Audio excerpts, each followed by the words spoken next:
What's up? What's up, my Mind Your Money business folks? It's me yet again with another video. I just got up. I slept in this morning. But either way, I'm here to talk about the stock market and the news for today. And it says here that the Dow and the S&P 500 post best week since 2023 to cap wild week of tariff-fueled chaos. Right? So let's get into this. Hopefully you guys are having a blessed day. Hopefully you are also in the market and not trying to time the market. The best time to be in the market is now. Right? So it says here, US stocks turned higher on Friday to cap a chaotic week on Wall Street as investors weighed the latest tariff-related developments in the trade war between China and the US.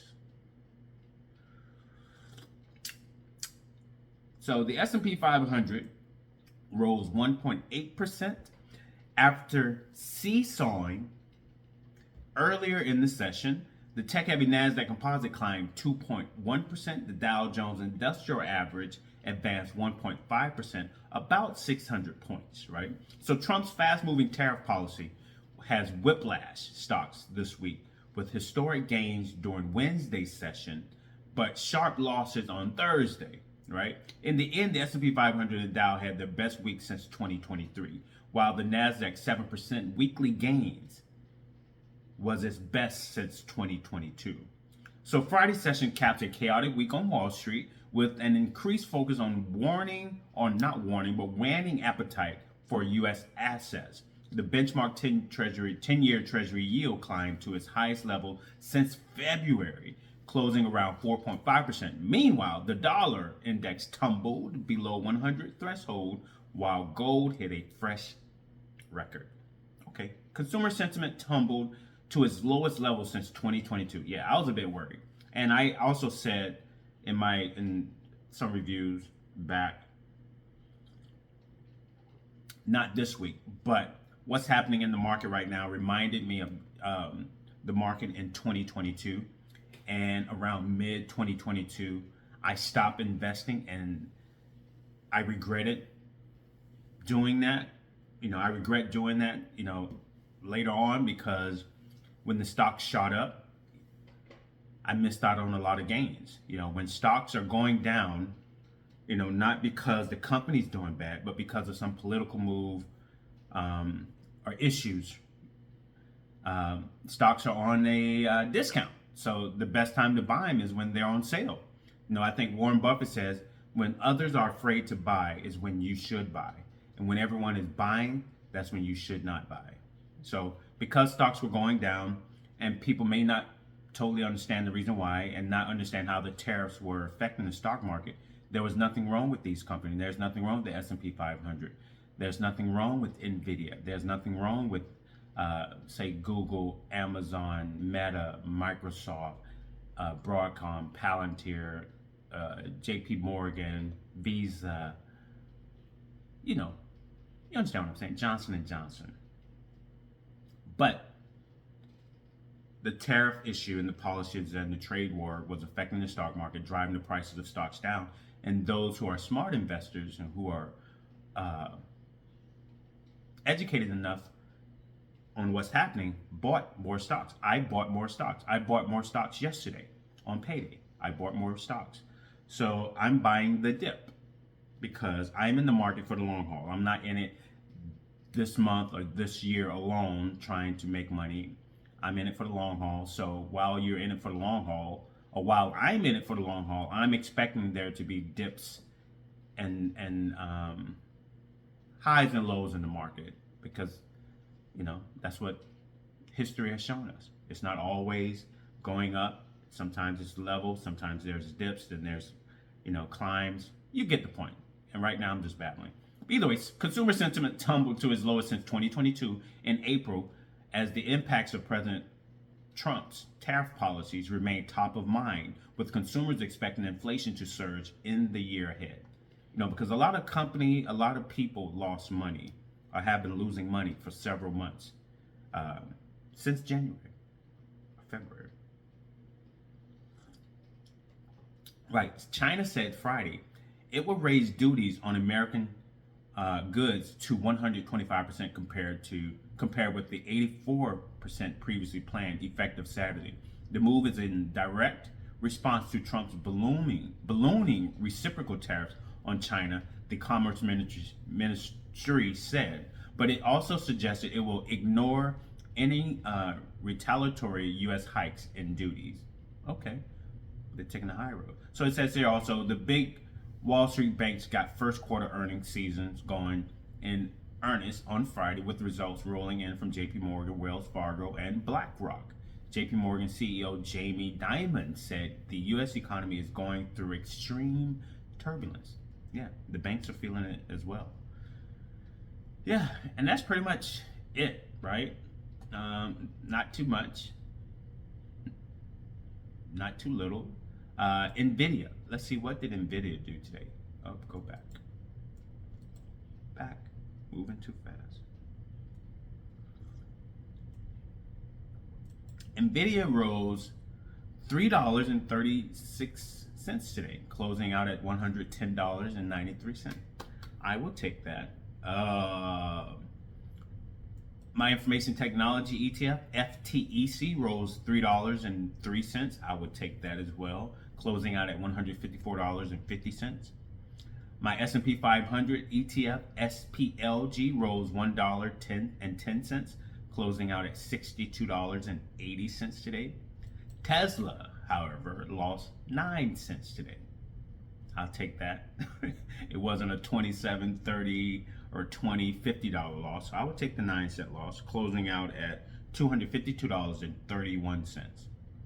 Palantir closed out at $88.55, losing 4 cents today. That's better than $5, $10, right? Broadcom, however, gained $9.64 today, closing out at $181.94. And what else do I have? Is that it? Yeah, I think that's it. That's all I need to cover. All right, it's gonna be a short video. I'm watching TV. I'm relaxing before I go outside for a walk and just unwind for this weekend from a hard week's work, right? So hopefully you guys are doing the same. As always, continue to lower your debt to income ratio. If you haven't started yet, get started. Come up with a plan, create a budget, get rid of all of your debt, people. Debt is not good. I know we're stuck on credit scores, but rich people don't have credit scores. You want to know why? Because they have the money to purchase the things that they want. They don't have to get it on credit. They don't need to, either way, they have money. Right? And they can use their money as leverage, or their assets that are increasing in value, like their businesses, their properties.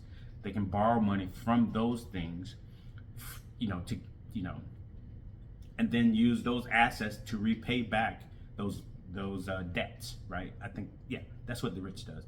And I remember hearing a story about that's what Elon Musk did. Like, he wasn't taking a salary.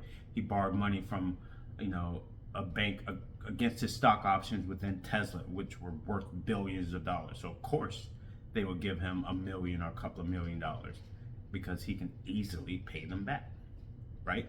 Either way. But those of us that don't have money, but we continue to borrow more money, we continue to charge things to our credit card, and can barely make the payments on these items, those are the people that I'm talking about. Get rid of that debt. Get rid of the car debt. Get rid of the student loan debt. Get rid of the personal loan debt. Get rid of that debt, because you are a slave to whomever you owe that money to, right? And they want all their money back. And if you don't get the money back to those banks or those lenders, they will come take that asset away from you. And that sucks, right? So once you come up with a plan, you get rid of all of your debt. Then you create your emergency fund. You set up the money for your kids' college fund.